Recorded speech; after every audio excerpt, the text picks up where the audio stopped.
Welcome students. आज हम unit 3 का टॉपिक डी मल्टीप्लेक्सर के बारे में डिस्कस करेंगे। सबसे पहले हम देखेंगे what is demultiplexer. A demultiplexer is a device that takes a single input line and routes it to one of several digital output line. Basically, it perform just a reverse function of multiplexer. Okay?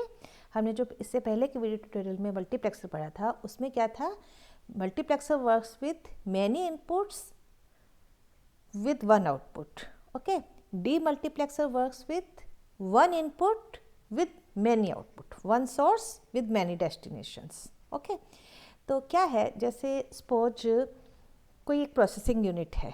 Okay, ये एक processing unit है। अब ये processing unit मान लीजिए दो अलग अलग डिवाइस को कंट्रोल करती है। डिवाइस 1 D1 और डिवाइस 2 D2, दो अलग अलग डिवाइस को कंट्रोल करती है। अब ये इस प्रोसेसिंग यूनिट से जो सिग्नल्स निकलते हैं वो सिग्नल्स के द्वारा इस डिवाइस को भी कंट्रोल किया जा सकता है, इस डिवाइस के लिए भी यूजफुल है, या फिर इससे निकलने वाले सिग्नल्स जो हैं इस डिवाइस के लिए भी यूजफुल है। लेकिन at a time it will generate signals for one device. ठीक है, अब क्या होगा कि यहाँ से यदि जो भी सिग्नल्स आएंगे, यहाँ से जो भी हम डाटा यहाँ से पास करेंगे, यदि हमें डिवाइस 1 को भेजना है, ठीक है, तो वो डिवाइस 1 में ही जाए। यदि यहाँ से जो भी डाटा हमें मिल रहा है या जो भी प्रोसेसिंग हो रही है उसको हमें डिवाइस 2 में भेजना है, तो वो डिवाइस 2 में ही जाए। ओके, तो यदि हम इनको इस तरह से जोड़ दें, ठीक है, ये आपका इनपुट आ रहा है, इस तरह से आपने डिवाइस 1 के साथ कनेक्ट कर दिया, देन डिवाइस 2 के साथ कनेक्ट कर दिया, तो क्या होगा कि यहाँ से जो सिग्नल्स हैं, यहाँ जो भी इनपुट आ रहा है वो आपका एट ए टाइम इस मैकेनिज्म के द्वारा दोनों में जा रहा है। ठीक है, डिवाइस 1 में भी जा रहा है, डिवाइस 2 में भी जा रहा है। लेकिन ये तो एक तरह से मेल फंक्शनिंग हो जाएगी कि ये मतलब it will not work properly, क्योंकि ये एट ए टाइम एक ही डिवाइस के लिए सिग्नल जो है क्रिएट कर रहा है, या जो इनपुट आ रहा है वो एक ही डिवाइस के लिए होना चाहिए, और जब इस डिवाइस के लिए नहीं हो तो वो इस डिवाइस के लिए होना चाहिए।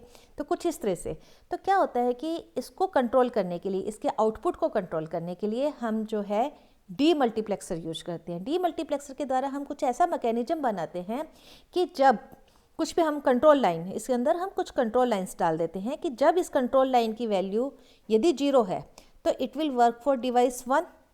ठीक है, इसका जो भी आउटपुट है वो डिवाइस 1 के लिए वर्क करे, और यदि कंट्रोल सिग्नल की वैल्यू 1 है तो इसका जो भी आउटपुट है वो डिवाइस 2 के लिए वर्क करे।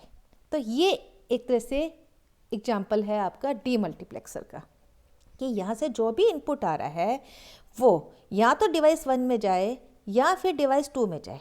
ये कंट्रोल कौन कर रहा है, कंट्रोल, ये जो कंट्रोल लाइन है ये कंट्रोल कर रही है। इसकी वैल्यू 0 है तो जो भी इनपुट है it will work for device D1, और यदि इसकी वैल्यू 1 है तो it will work for device D2। तो इस तरह का कुछ मैकेनिज्म कर दे कि जो एक लाइन से जो डाटा आ रहा है वो डिस्ट्रीब्यूट हो सकता हो मैनी आउटपुट लाइन्स पर, लेकिन एट ए टाइम वो किसी एक आउटपुट लाइन पर अवेलेबल हो।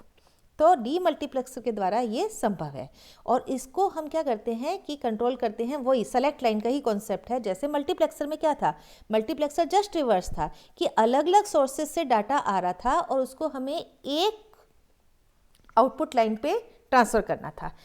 लेकिन सेलेक्ट लाइन से सेलेक्ट करती थी कि कौन से इनपुट लाइन का डेटा जो है आपको आउटपुट पे लेना है। इसमें भी सेम चीज़ है, सेलेक्ट लाइन सेलेक्ट करेगी कि कौन से इनपुट को किस आउटपुट डाटा लाइन पे आपको लेना है। तो ये एक तरह का बेसिक डी मल्टीप्लेक्सर है, जिसको हम इसको बोल सकते हैं 1x2 डी मल्टीप्लेक्सर। ठीक है, तो क्या करेगा कि सिंगल इनपुट लाइन को यदि डिस्ट्रीब्यूट करना हो ओवर मैनी आउटपुट लाइन्स तो हम डी मल्टीप्लेक्सर जो है यूज करते हैं। तो डी मल्टीप्लेक्सर यूज करने से, या फिर मल्टीप्लेक्सर भी जैसे हमने पढ़ा था, इनको यूज करने से जो सर्किट की जो कॉम्प्लेक्सिटी है वो बहुत रिड्यूस हो जाती है। ओके, कि हम एक ही डिवाइस से मतलब के साथ में मल्टीप्लेक्सिंग करने से क्या है, हम नंबर ऑफ जो वायर्स हैं उसको हम रिड्यूस कर पाते हैं।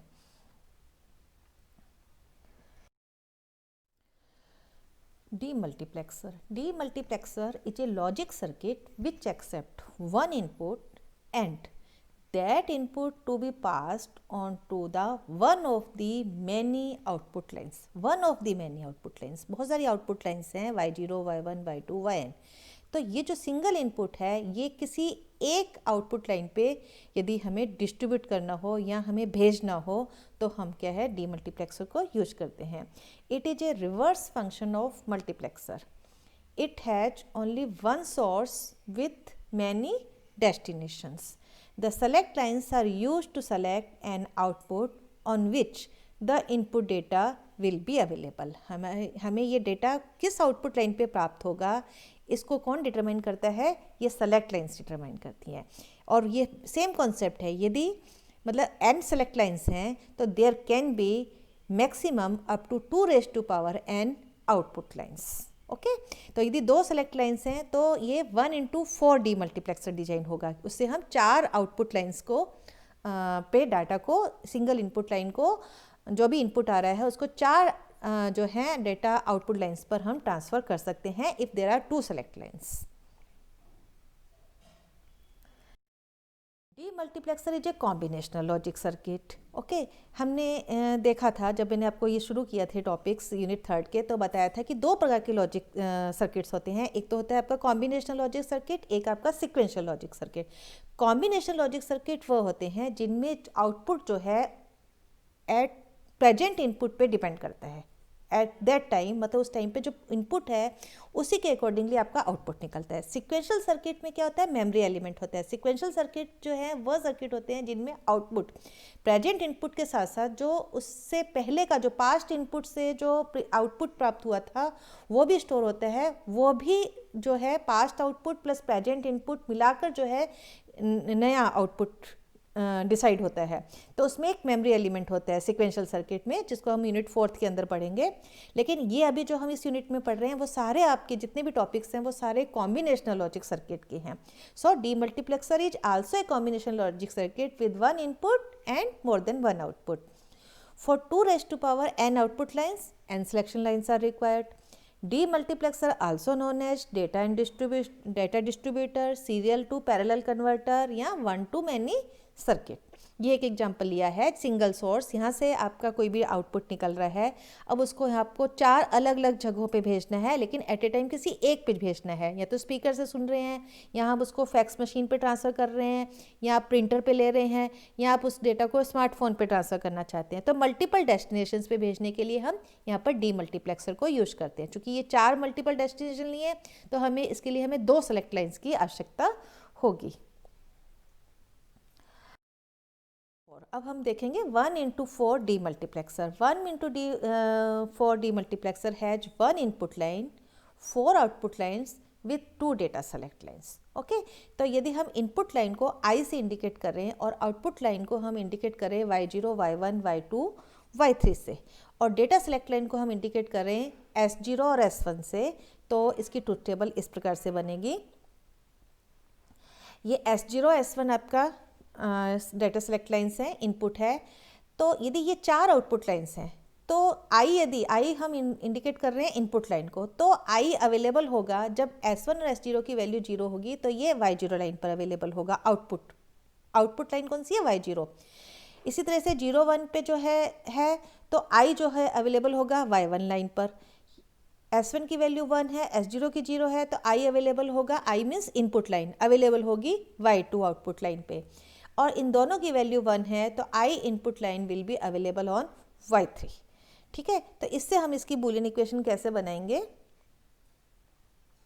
From the above truth table we can directly write the Boolean function for each output H y3 is equal to, सबसे पहले हमने यहाँ पे y3 लिया है, तो y3 में क्या हो रहा है, I dot S1 dot S0, क्योंकि ये तीनों 1 दोनों 1 है. ठीक है, तो I dot S1 dot S0.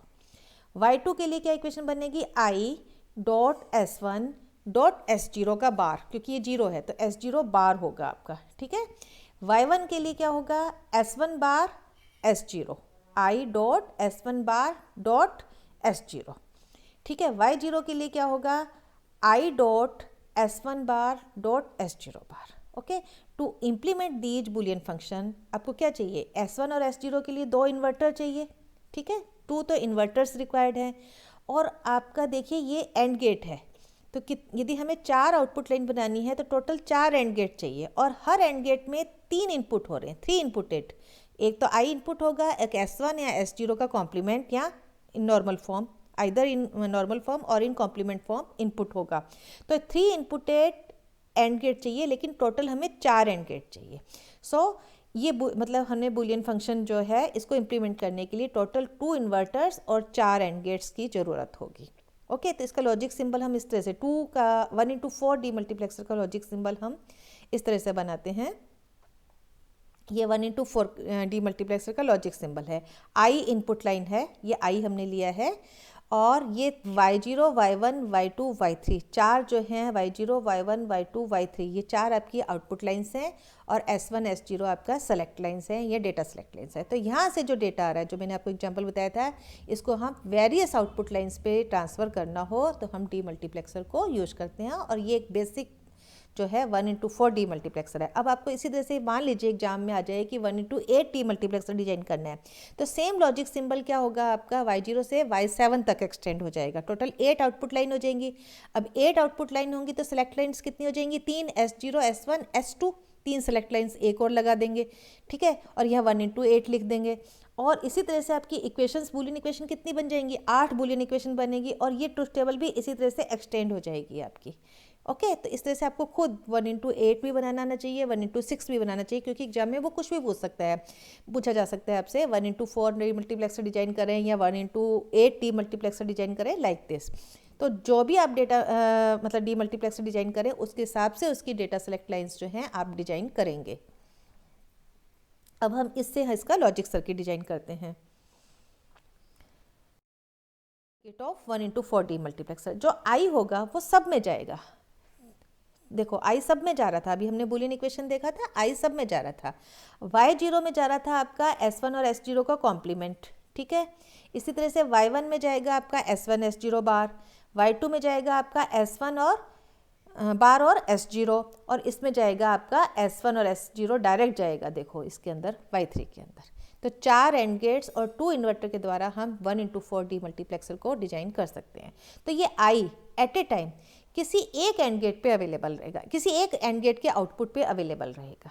मतलब ये I सब में जा रहा है, इनपुट सब में हो रहा है, लेकिन अवेलेबल ये एट ए टाइम किसी एक पर होगा, depending on the value of S1 and S0। Okay, how it will work, operation of demultiplexer, the data input line goes to all of the 4 AND gates। हमने अभी previous slide के अंदर logic circuit देखा, उसमें I जो है चारों AND gate में जा रहा है।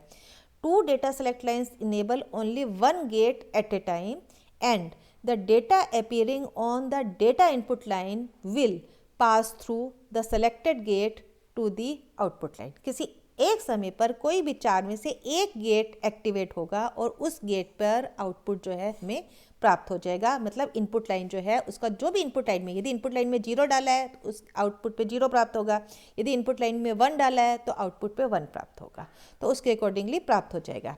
तो ये इसके वही अपन ने जो बुलियन फंक्शन इक्वेशन बनाई है उसी के अकॉर्डिंगली लिखा गया है। ये S1 और S0 की वैल्यू 0 है, then I selected by Y0 output line, यदि 0 1 है तो input line I selected by Y1 output line, 1 0 में I selected by Y2 output line, and 1 1 पर the input line I selected by Y3 output line.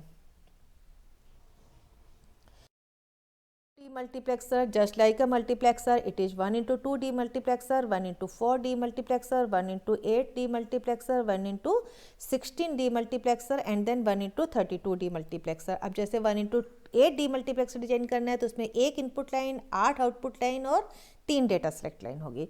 1x32 demultiplexer design करना है तो 1 input line और maximum up to 32 output lines, 32 तक हम data को distribute कर सकते हैं using 5 data select lines, because 2 raised to power 5 is equal to 32. We will see the applications of demultiplexers. It is used as serial to parallel converter in communication। Multiplexer क्या था, parallel to serial communication. ये serial serially data आ रहा है उसको parallel transfer करना है तो serial to parallel converter में यूज होता है। Used in communication system, used in telephone network में जैसे आपका एक सिंगल लाइन से डाटा आ रहा है, एक तरफ आपका मल्टीप्लेक्सर यूज होगा जो कि वेरियस ऑडियो वीडियो सिग्नल्स को एक सिंगल लाइन पे करेगा, और दूसरे एंड पर क्या होगा, डी मल्टीप्लेक्सर यूज होगा, सिंगल लाइन से वापस वो ऑडियो और वीडियो या टेक्स्ट फाइल जो भी हैं उसके अकॉर्डिंगली वो उसको डिस्ट्रीब्यूट करेगा उस सिग्नल को। तो ये दो मतलब टेलीफोन नेटवर्क में आपका मतलब इनमें भी कम्युनिकेशन सिस्टम में या कंप्यूटर मेमोरी में मल्टीप्लेक्सर भी यूज होते हैं, डी मल्टीप्लेक्सर भी यूज होते हैं। So demultiplexer are used in various fields where input data needs to be transmitted over many output lines. Now we will see, एक तरह से आपकी समरी होगी, what is the difference between the multiplexer and demultiplexer. So now we will see the difference between the multiplexer and demultiplexer. Multiplexer processes the digital information from various sources into a single destination. Demultiplexer receives digital information from a single source and convert it into in different many destinations. It is known as data selector, it is known as data distributor. Multiplexer is a digital switch, demultiplexer is a digital circuit. It follows combinational logic type, it also follows combinational logic type. It has n data input, it has single data input. It has a single data output, it has n data outputs. Multiplexer works on many to one operational principle, demultiplexer works on one to many operational principle. Type of multiplexers 2 into 1, 4 into 1, 8 into 1, 16 into 1, 32 into 1, and type of demultiplexer are these. In time division multiplexing, multiplexer is used at the transmitter end. In time division multiplexing, demultiplexer is used at the receiver end.